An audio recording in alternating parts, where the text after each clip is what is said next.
Hello folks, and welcome back to another Algebra 2 lesson. Before we get started, this is one you're going to want your calculator for. So make sure you grab that, go ahead and pause the video, and once you have that, we'll get started. And today's lesson is actually really important. It's a really fun one. It's everybody's favorite set of action movies. It's Transformers. Well, technically, it's not really Transformers. What this is actually called is transformations of graphs. And we're going to start out by trying to think about doing this. Let's say we have some graph like this, some line 1/3 x plus 1. But we want to move it so that it goes through P, but it still is generally the same line. It has the same slope. How might we go about that? What if we could just push this up by 1? So instead of our y-intercept being by 1, we'll push it up by 1, and then when we go over 1, up 1 over 3, we go to P, go up 1 over 3, we go to P. So how do we make this line go through P but keep the same steepness? Well, we needed to move our y-intercept up.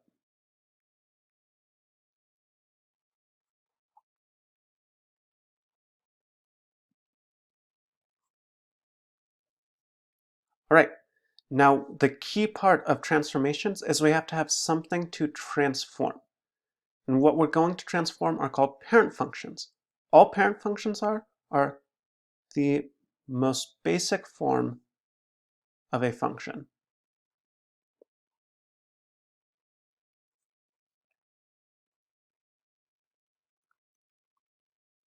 Which I know isn't really a useful definition. So let's look at what some of the parent functions are for some functions you already know. For a linear equation, let's move this back up a little. For a linear equation, our parent function is y is equal to x. It's the most basic line we can have. Y is equal to 1x plus 0. And what that looks like on a graph looks like this, where we have a line that goes straight through the origin and shoots off at a 45-degree angle. What's the most basic quadratic we can have, or something of power 2? Well, that would be y is equal to x squared. What does the graph of y is equal to x squared look like?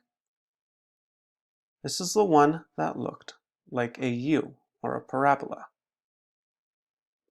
So y is equal to x squared looks like a parabola. Absolute value, what's the most basic absolute value we can have? So y is equal to the absolute value of x. And absolute value functions,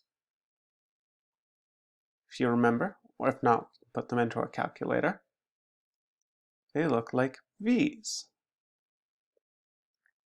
So they're similar to parabolas except for they have a v instead of a u shape.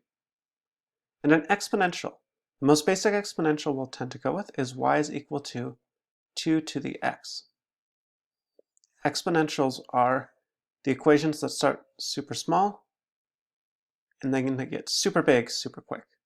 So that's our basic for an exponential. Then finally we have a square root. Y is equal to square root of x. And this, don't really actually know the best way to describe it. We start at the origin and then we just sort of lazily shoot off to the right there. So these are the main parent functions that we already know. Our linear function, which is just a line, our quadratic or a parabola, our absolute value, our exponential, and our square root. Now what we want to do with them is we want to apply transformations to them. And what a transformation is just any change we make to the parent function.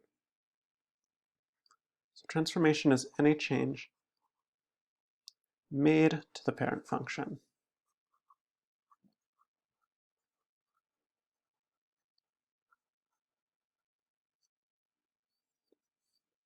We have actually a couple of key changes that we can make, a couple of crucial changes.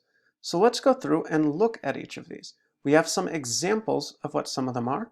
What we're going to do is we're going to graph them all together and see how they change. Starting with adding something to the very outside of the equation. We're going to look at the graph of y is equal to x squared. Actually, we know what that looks like. Graph of y is equal to x squared, as we saw in our parent function, is just a parabola. It's a u. But now let's look at that in comparison to y is equal to x squared plus 2 and y is equal to x squared minus 3. So I'll be back with a graphing calculator in just a second. So here we are with two of those in.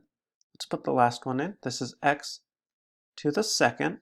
If you have a calculator that does this, remember that you have to step your way down by pressing right again, minus 3. And now let's take a look at each of these graphs. So that's our most basic one. The red is x squared plus 2, and the black is x squared minus 3. So what do we see? Well, the red one, where's it moved? It's moved up in space. And how far has it moved? Well, it's kind of hard to see on this screen, but if you look in close, or if you look at your graph, you can see now the bottom of our U has moved up 2 spaces. Which means that our graph looks to be the same, except for we've moved up 2 spaces, and that's where we've started. And what about x squared minus 3? That's the black one, so what do we see here? It looks to be exactly the same, except for it's just moved down. And how far has it moved down? It's moved down 3 spaces. So we're going to graph that out. We've moved down 3 spaces now, and our U starts lower.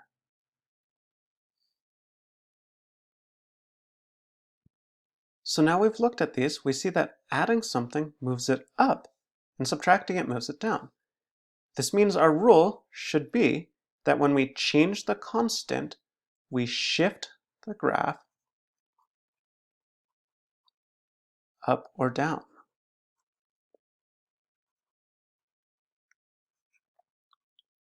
So adding a number to the outside shifts the graph up or down. Now we're going to move on to another transformation. This time we're adding something inside. So instead of adding to the outside like we were, we're subtracting 2 from the inside. We're adding 3 to the inside. Let's take a look at what that looks like on our calculators. So we have our first equation, y is equal to x squared, which we should be familiar with. That's again just our normal parabola, starting at the origin, or 0, 0. And we've included our second equation, x minus 2 squared, which we're going to graph. Now again, remember when you're doing this, you do have to make sure that this is in parentheses. It shows up in parentheses here. And if we don't have those, all the calculator is going to see is it's going to be x minus 4 because it'll just square the 2.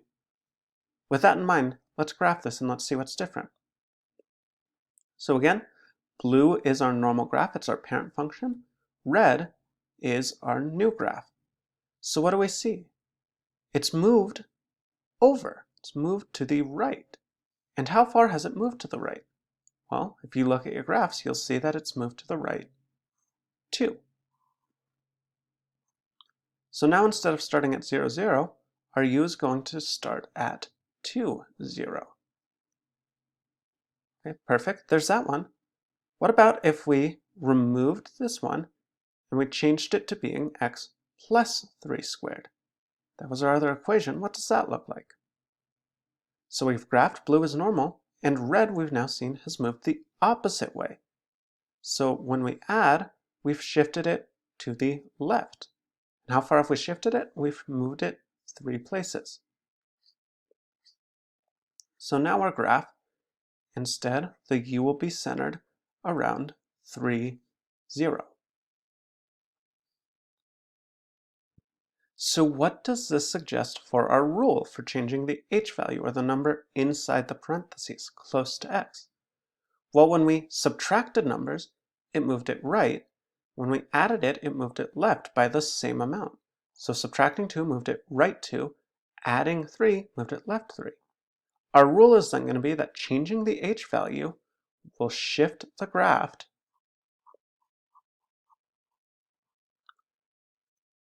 and I'm going to be very careful here. It's going to shift it left and right,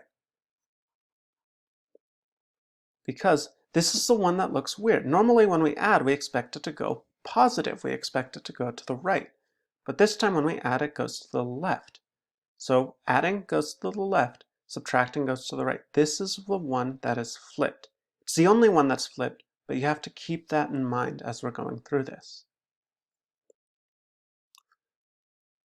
Great. We have some practice problems now.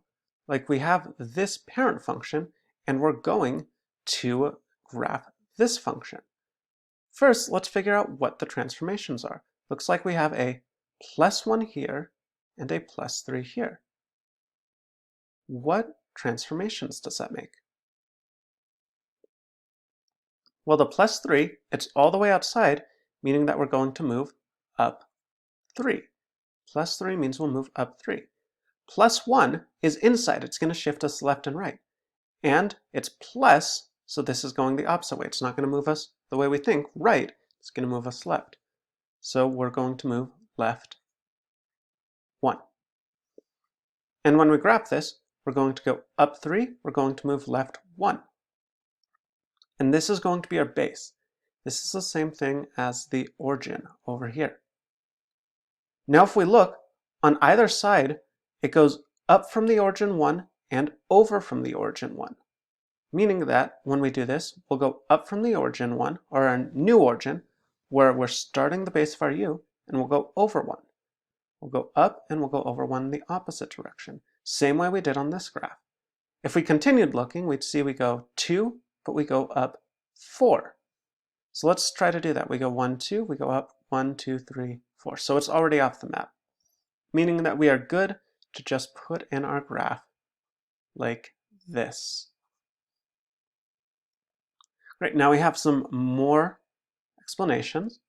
What I want you to do is I want you to figure out what the transformations have been, and then we'll explain how you get these into each of the forms. So for this first one, where have we moved it? How far have we shifted it left or right, and up or down?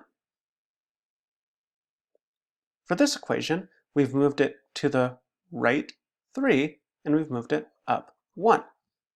Now this parent function, this is actually y is equal to the absolute value of x, meaning that we want the right is going to be inside the absolute value. It has to be close to the x. So we'll have y is equal to the absolute value of x, and we want to get this right 3. Now how did we move an equation right 3? Well, to move right, we had to subtract. This was the flipped version. So we subtract 3 from inside, and then at the very end, we add 1. So this is our equation for the parent function. What about this one?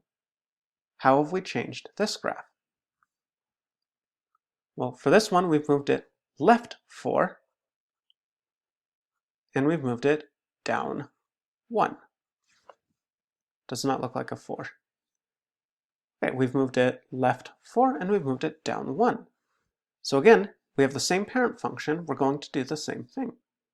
Y is going to be equal to the absolute value, and the left or right has to go inside the absolute value. So how do we put this inside? Well, moving it to the left was adding.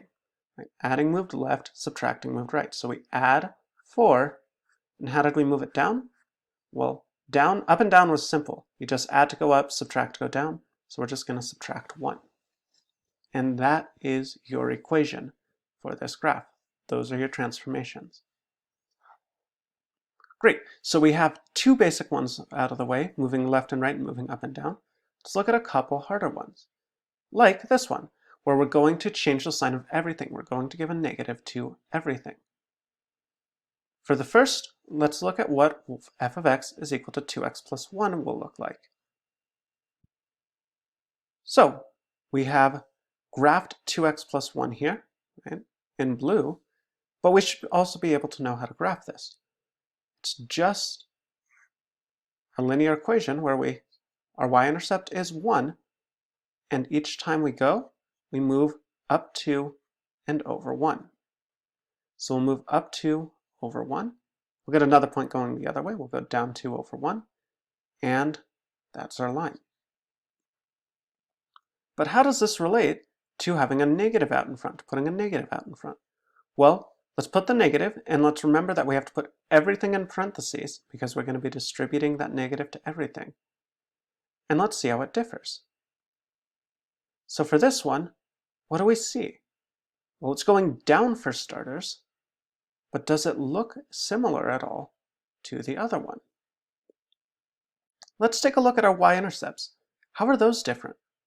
Well, the blue one is 1, and the red one is negative 1. And if we look, as this side gets positive, this one goes negative, and the other way around. As the blue side is negative, the red side is positive. So let's put that in, and then let's figure out what that means. So now, also if we wanted to do this the easy way, we could also just say that this y is equal to minus 2x minus 1. So now we're going to start at minus 1 as our y-intercept, and we're going to go down 2 and over 1 each time we move. So our graph looks like that. So what does it look like we do when we add a negative, when we multiply everything by a negative? Negating the whole function, let's see, our y values, it looks like has flipped, right? This one was a negative 1, it's now a positive 1. This one's a positive 1, it's now a negative 1. So negating the whole function flips the function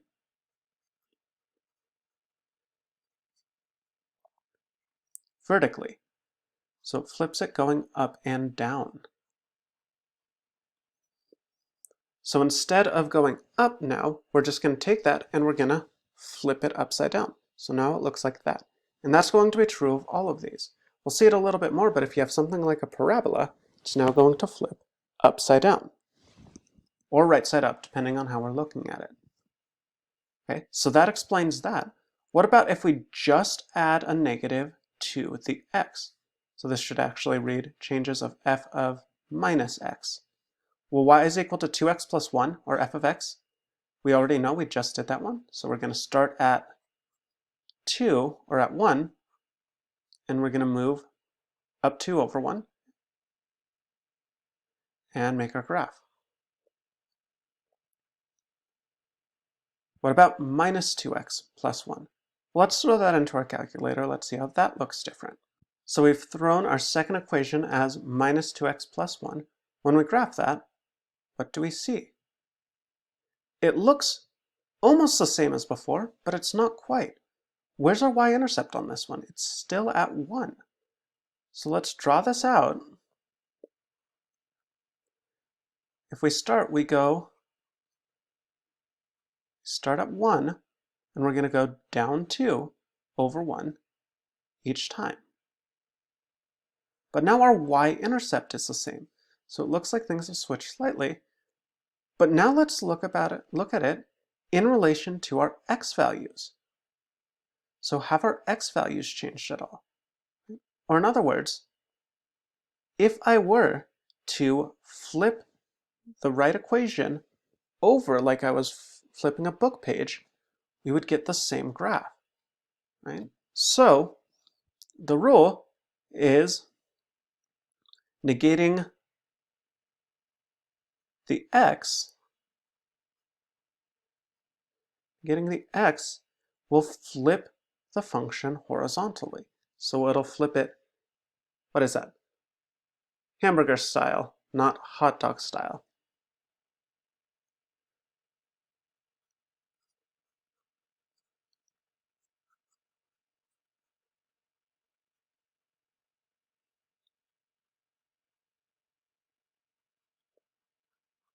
That will flip it horizontally. Now we're going to go through some of these and see what the difference is. If we started off with this as our equation, this is our base equation, meaning that this is the function that we're going to want to try to flip. For the first one, we have a minus out in front, meaning we're negating the whole function. And what do we do when we negate the whole function? Do we flip it vertically or horizontally? For the whole function, for the minus all the way out in front, we flip it vertically, meaning that all of these points are just going to flip across the y-axis. So what we're going to do, this plus 1 is going to become a minus 1. The 4, 2 point here is going to become 4 minus 2, and so on. The 2, 2 point is going to become 2 minus 2. And so, if we look at this, we flipped it upside down.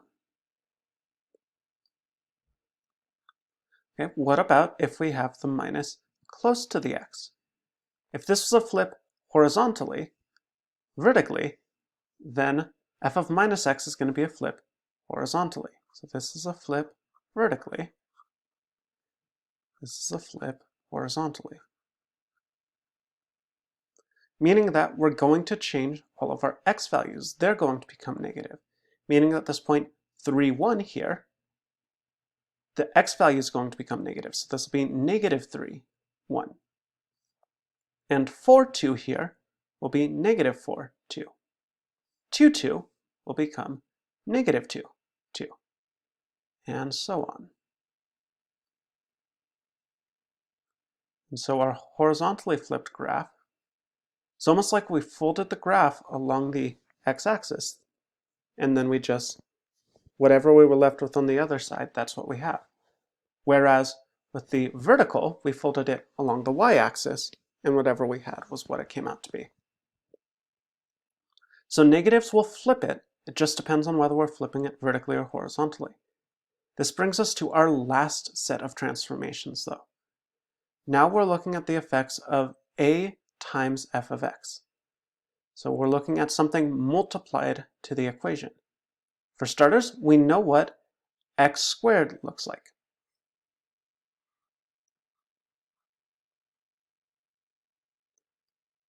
I don't know why I'm drawing tick marks on this. This is our parabola. But what about f of x is equal to 2x? What about f of x is equal to 0.25x? So here we have the first two equations, x squared and 2x squared. Let's graph those and see how they differ. So blue is the normal one, red is the other. And what does it look like happened here? Well, it doesn't look like we moved up or down or side to side at all. We haven't really flipped. What's happening? What it looks like is the red graph has gotten skinnier. It went on a diet. So 2x squared is going to be just a little bit skinnier, just a little bit smaller than x squared. Okay? What about y is equal to 0.25 x squared? So we have 0.25 x squared. And we'll leave the other one on, the red one on, to see what it looks like with all of these.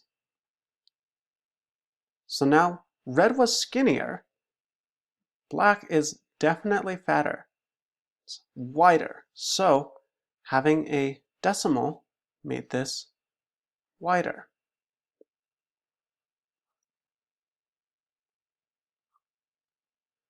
And this means that our rule is changing the coefficient of x makes the graph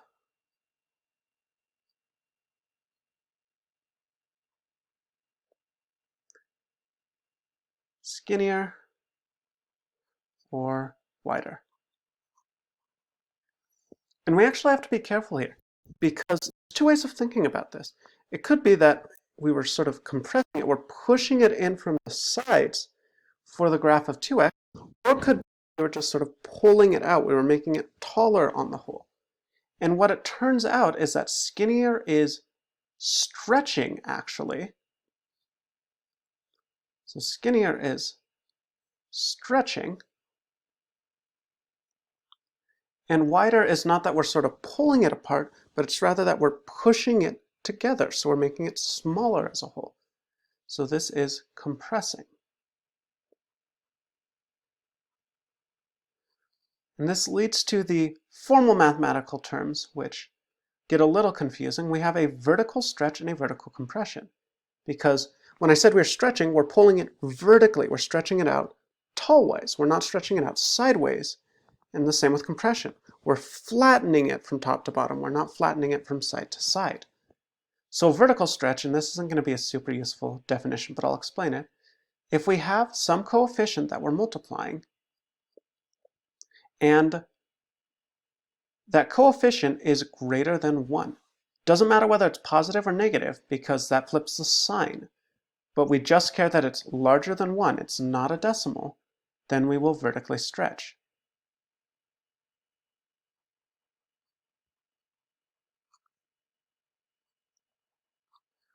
And the way I think about this is each of our y values gets multiplied by a. So each of them is going to be, if it's 2, going to be 2 times as large.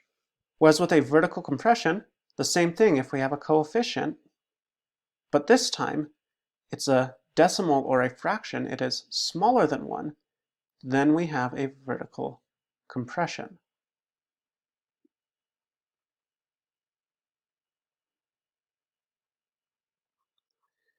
And so vertical compression can be thinking like 0.25, all of our y values get multiplied by 0.25 or a quarter, so they get reduced in size. Or the way I like to think about this is whatever our stretch or compression, all our outputs, all y values get strengthened, they get boosted or shrunk by whatever a is. Meaning that if you have a large value, they get boosted. 3x squared, they get tripled. But if it's 1/2 x squared, they get halved. So with that in mind, those are all the transformations we have. Now we just have a couple of practice problems to see whether you're good on each of these. I want you to list out all of the different transformations that have been made for each. Starting with this first one, I'll give you a hint. We have a minus, we have an 8, we have a 1, and we have a 2. Those will be our transformations. So what will those transformations be? The minus sign is all the way out in front, so the minus is going to flip us vertically.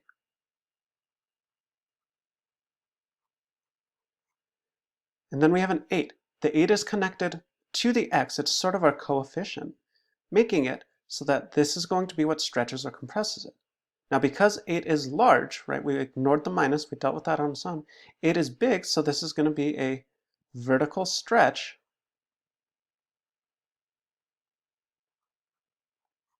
of 8. Plus 1 is inside, it's close to the x, and that's the one that needed to be flipped. Right? This is our horizontal movement, and this is the one where plus meant we were going negative. So we had a shift 1 to the left, not the right. And the plus 2 is going to just shift us up 2. Great. Let's skip 2. Let's go on to 3. For this, what are our 3, there's your hint there, 3 changes from the parent function? In this one, we have a negative, we have a plus 3, and we have a plus 2. So the plus 3, or the negative, just like the negative out here, is not attached to the x, it's outside. So that means that we are going to flip this vertically. The plus 3 is inside, so this is going to shift 3, and it's going to shift 3 to the left because we're inside. This is the one that gets flipped. And then the plus 2 is going to be adding 2. We're going to be moving up 2. So here's your conclusion. Here's to wrap it all up in a neat little bow for you all. Generally, the form you can see will be something like this. This is all the transformations we can have. If you have something multiplied out in front, you can have something added to the x, or you could have something added at the end. What does the a do? Well, this stretches or compresses, stretches/compresses, and that's a vertical stretch or compress. It can also flip the fraction. We have that over there. So the a just stretches it vertically or compresses it vertically. The h shifts us left or right. And the k shifts us up or down.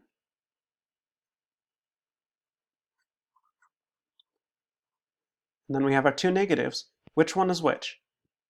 Is this one vertical or horizontal?